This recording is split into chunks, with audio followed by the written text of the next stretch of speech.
كان في راجل طالع له قرنين استشعار من راسه. كل يوم كان بيتعب قوي علشان يخبيهم بأي طريقة. وقت الشغل كان دايما واخد باله ومتوتر. فجأة الكمبيوتر فصل، الراجل اتأفف وحط ايديه على راسه، ومن غير ما ياخد باله قرون الاستشعار باينه. في اللحظة دي بالظبط مديره جه من وراه فجأة.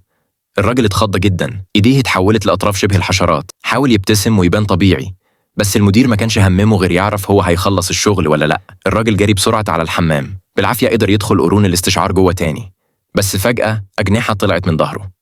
علشان يخبي سره طلب من المدير إذن يمشي من المكتب شوية، لكن المدير رفض وابتدى يزعق له ويقول له إنه فاشل. لما شاف غضب المدير توتره زاد فجأة بشكل رهيب، ما قدرش يمسك نفسه أكتر من كده. رجليه اتحولت لرجلين حشرة، وأجنحة طلعت من ظهره وتحول لفراشة جميلة. لما بص حواليه لقى زمايله في الشغل كلهم بيبصوا له.